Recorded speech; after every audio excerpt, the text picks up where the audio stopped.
What's up, Earth's mightiest subscribers? It's Blerd without fear. Welcome back to the channel. Alright, today's video we're going to be talking about Captain America, Symbol of Truth, number 1, 2, and 3 by Toshi Onyenbuchi and RB Silva. And in this video, I'm going to be breaking down exactly why black people across America are putting on their kente cloths and busting out their kufi hats, leaving the United States and trying to get back to Wakanda. I'm also going to be talking about why this is both the best and worst time for black Americans to even attempt to do this in the first place, and why, regardless of whether this is a good or a bad idea, why Sam Wilson as Captain America has no choice but to do so. You can't see me, you Stevie, wondering how I reach more evolutions than Evie and make it look easy.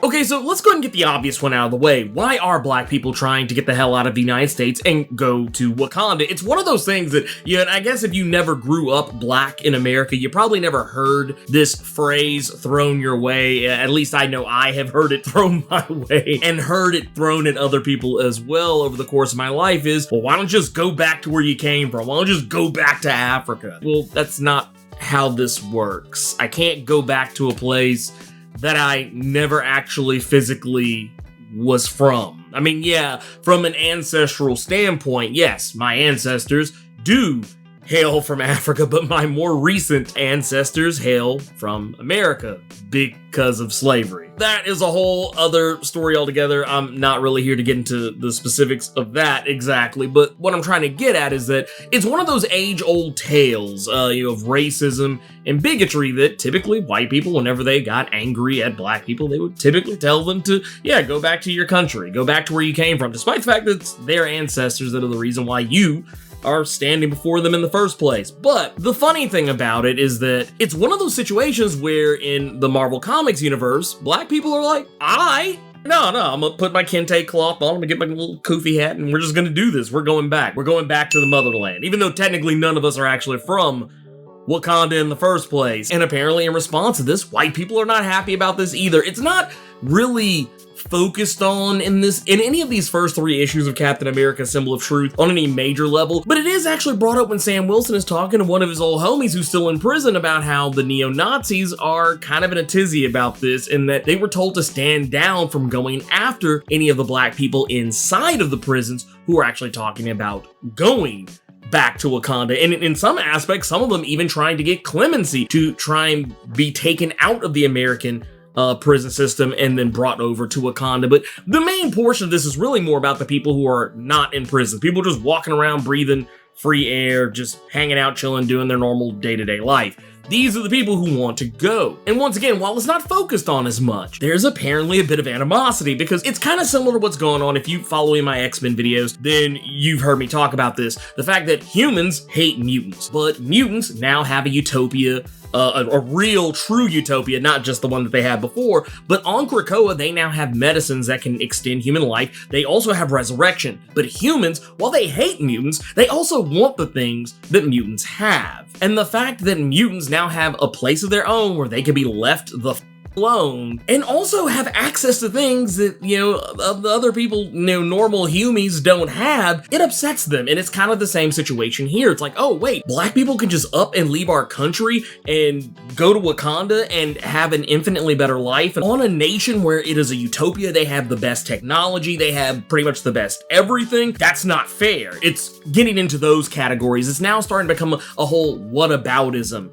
type deal. What about this? Well, why can't we come? Why can't we go along with you? Wait, we don't want you here, but wait, you guys get to leave. They want to have their cake and eat it too, but unfortunately they can't. And that is what the Wakandan Forever movement is. It is a movement of black people wanting to immigrate from the United States to Wakanda to where what they feel is a better place, a place where they don't have to worry about police brutality, systemic racism. They don't have to worry about being over-policed. They don't have to worry about being profiled. They don't have to worry about people just automatically seeing them as less than based on the color of their skin. It sounds like the greatest idea ever, and honestly, I think if this were a real world situation where we could do something like this, if black people could just up and move to an entirely other country that is not fictitious, that does have all of this going on for it, I think a lot of more people would actually do it. But just like in real life, it's not that simple. And the reason why none of this is actually going quite the way I think everybody wants it to is because, well, Wakanda has its own problems right now. Wakanda, for those who are not keeping up with John Ridley's Black Panther run to this point, Wakanda ain't the Wakanda that y'all have seen in the movies as of late. If you are only familiar with Black Panther through the movies and the MCU, I forgive you for not knowing that Wakanda has long had its fair share of problems with people trying to rise up against the monarchy, people trying to change things, with insurrections and all sorts of other crazy stuff. It's been going on for a while now, but what recently happened is that Wakanda is going through what is called the democratic experiment. T'Challa is no longer the king of Wakanda. I mean, technically he is, but he is not the final say over the people of Wakanda. They now have a democracy, they have a senate, they have politicians who, talk and work together to try and come up with the best possible outcomes to serve the people who they represent. That is what the democratic experiment is. So basically, they're a lot closer to being like America. And a lot of people, both real and fictitious, have expressed issues with this, and it's one of those deals where, I mean, they had to try something because clearly having a king wasn't working, because at various points in time, T'Challa wasn't always serving his people to the best of his ability. While yes, he was trying to protect his people, he was trying to do what was right for his people and do what was best for them, a lot of times it led to him keeping secrets, cutting people out, not telling the people that he is protecting what he's doing for them, or why some of the weird shit that's happening around Wakanda is even happening. Why are there suddenly aliens and monsters falling out of the sky and trying to destroy our city? Why is some dude with wings on his feet suddenly flooding our country in some war or conflict that we don't have anything to do with? It was one of those type of deals, and honestly, the people of Wakanda are well within their rights to feel the way that they feel. And with all that taken into consideration, the democratic experiment is actually the least of Wakanda's problems right now. The other side of it is that while T'Challa has no control over Wakanda, at least in as much as he used to, the country's democratic experiment has failed because the Hattusarazi, the secret police of Wakanda, have pretty much turned against the crown and the politicians, even the Prime Minister Folasade. Right now, Wakanda is under martial law, and for those who are wondering, well, if the Hattusarazi have turned on Wakanda and turned this into a police state where there is no democracy, and that basically the military forces of this, high-tech nation are calling the shots, well, why do black people want to move there? The problem is that I don't think the black people in America are aware of the fact that this is going on, because Wakanda has pretty much kept this all a secret. They're not openly talking about the civil war that's going on in what is otherwise a very secretive nation. They don't want the rest of the world to know. Hell, the rest of the world didn't even know that Black Panther had sleeper agents embedded across the entire globe, even on other planets. He had sleeper agents that were there and ready to strike at a moment's notice if and when he was ready for them to do so. So imagine a country that's secretive not telling the rest of the world that they're going to war within themselves. Yeah, they're not going to say anything about it. And this is something that's actually successfully going through. Black people are actually getting their Wakandan papers. They're getting their Wakandan citizenry. But the reason why this is also coming at a worse time from an American standpoint is because the Hattusarazi, who once worked under the leadership of T'Challa's brother, the White Wolf, not Bucky Barnes of the MCU, not Winter Soldier. In the comics, the Winter Soldier is not the White Wolf. The White Wolf is actually a completely different character altogether that we've talked about in the past. It's a character by the name of Hunter, a white man whose family died in a plane crash in Africa, was adopted by King T'Chaka back when T'Challa was still a small boy. And Hunter and T'Challa, they grew up together. And while T'Challa would be the face of the future of Wakanda, Hunter would be the guy behind the scenes. He was never allowed to be in the running or even being taken seriously as being someone who could actually wear the crown of Wakanda. So he did what he did best. He hid in the shadows and operated as T'Challa's head of the Hattusarazi. And he would go by the moniker the White Wolf, wearing a suit very similar to what T'Challa would wear, only it was white. The White Wolf right now is trying to destabilize governments all across the globe, not just in America, but even Wakanda itself. It's actually largely believed that a lot of what's going on with the Hattusarazi in Wakanda right now is at the White Wolf's orders. And the other end of it is that there's a lot of smuggling going on right now and human trafficking. And while that side of it gets into a really messy category, what you need to know is that Sam Wilson is trying to shut this down because he's initially put onto the rumor by Misty Knight. There's some shady organization that's trying to smuggle super soldier serum into the United States. They're trying to smuggle it in and out of the United States. And when Sam gets on the scene, he discovers that on the train that he's tracking down, he and his buddy Falcon, the current Falcon, they discover that there is no super soldier serum on this train. There's just people, Mexican immigrants trying to seek asylum. And at first, everything seems kind of shady. Like, what are they doing? Are they smuggling the super soldier serum in the people? Did they inject them with the super soldier serum, or like, hide it within their body somehow? And now they're going to, try and extract that serum from at a later date. What's really going on here? None of that's actually the case, because what they're smuggling isn't actually super soldier serum.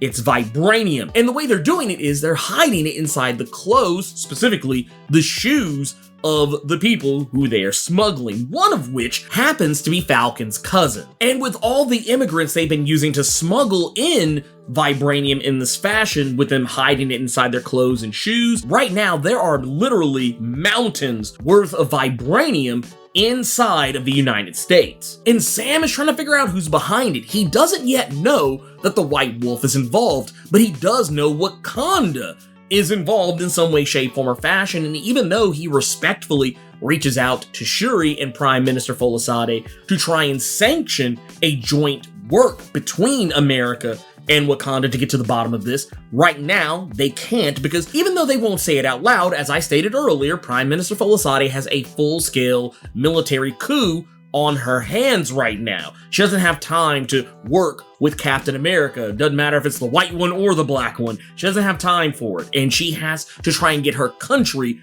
back under control. And right now, Sam has to figure out a way to do this all on his own, because at this moment, Wakanda, with everything going on, if the United States were to try to, in some way, shape, form, or fashion, act on any kind of information or, anonymous tips, whatever, that, there is smuggling of vibranium and try and infiltrate Wakanda in any fashion, shape, form, or circumstance, they would see it as an act of aggression. It's something that Dr. Doom tells Captain America earlier in issue number 3. The fact that, oh yeah, you're pulling up in my country, you're acting on US orders, but you don't have any right to be here. And if you come back to my country doing this again without speaking to me first, it's going to be seen as an act of war. And Dr. Doom says, I'm going to hand you a receipt. It's just as simple as that. You clap, I'm gonna clap back. It just is what it is. And Wakanda pretty much tells Sam roughly the same thing. They're not gonna help him with this, and he's on his own. But what Sam's gonna have to do is that he has to follow this up. He's not just gonna let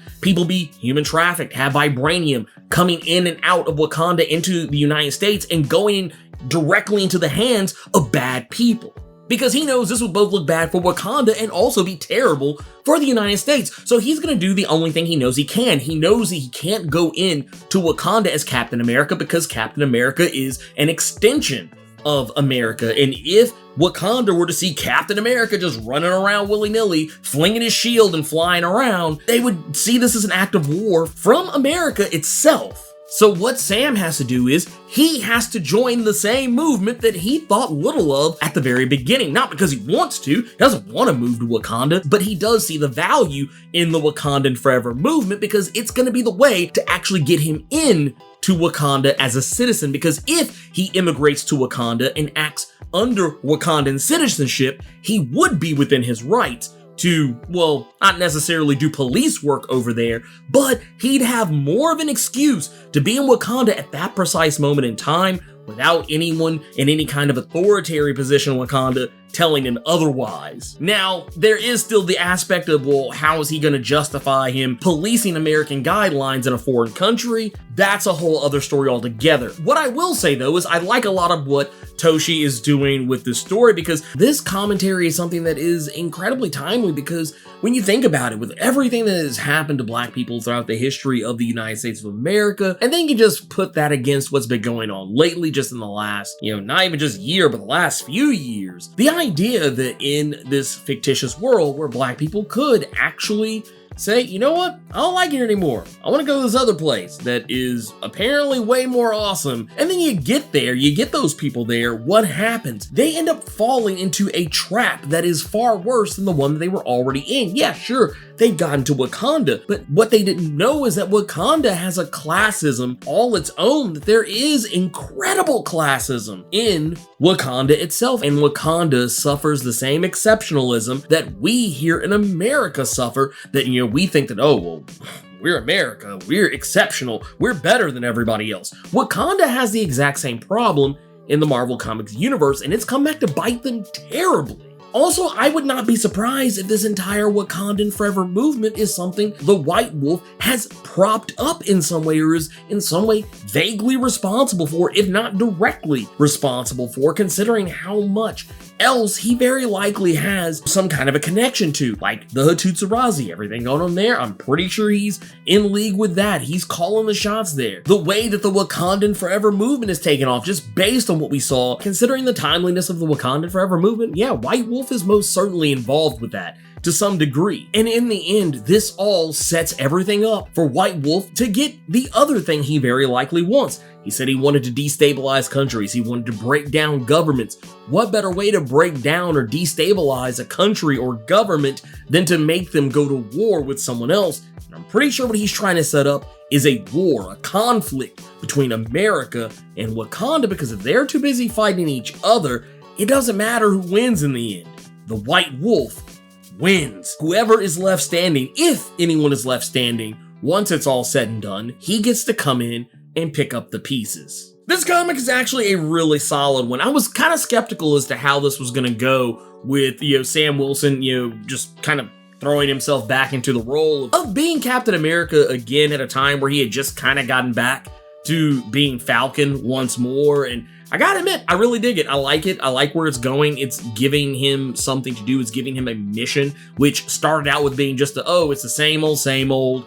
It's super soldier serum all over again. He's trying to police people, manipulating the super soldier serum. Okay, we've seen that before. Too many times I feel like it's like, oh no, that's actually not what it is. It's actually something deeper. He thinks that's what he's going for. He's actually going for something else. He just doesn't know it yet. Then he finally figures out, oh wait, it's been vibranium this entire time. And he's up against a villain who I feel like we haven't seen used in a long time. And I actually will dare say, yeah, we haven't seen him used in quite some time. And it's nice to see the White Wolf back out there in the streets and being a cerebral assassin working against Sam Wilson, and Sam Wilson still having yet to realize White Wolf is even the one he's after. This comic has a lot to say. I'm gonna be honest with you. If you're one of those people who you're like, oh my god, I hate comics being political, well, for one, this is Captain America. Captain America's always been political. If you think Captain America punching Hitler back in the 40s was not a political move, I don't know what to tell you. At the end of it all, Captain America has always been a political comic. Comics in general are very political and always have been. I think it's easier for us to say that comics are too political now because when we were kids reading this stuff, we didn't get the political subtext. Our brains weren't developed enough to really see the nuances there. And even when we did, we didn't fully understand them until we got older. And now that we're older, we see it for what it really is. And we're like, oh, now it's wokeness coming out everywhere. It's like, no, it's not wokeness. It was always there. Just, we were too stupid to see it.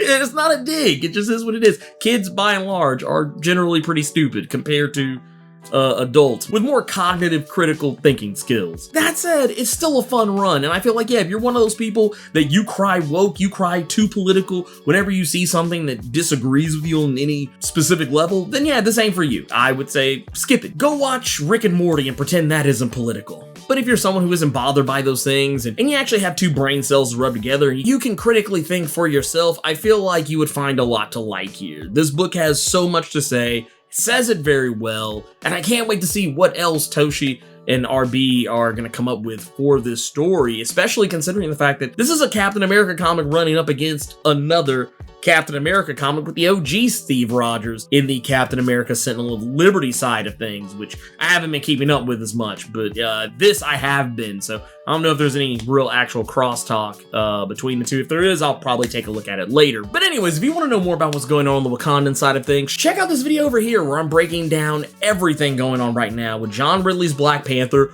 why Wakanda is in shambles right now, why there's a military coup going on, and why no one really trusts the Black Panther anymore. In the meantime, let me know what you thought about Captain America, Symbol of Truth, number 1 through 3. Keep it plus ultra, and sound off in the comments.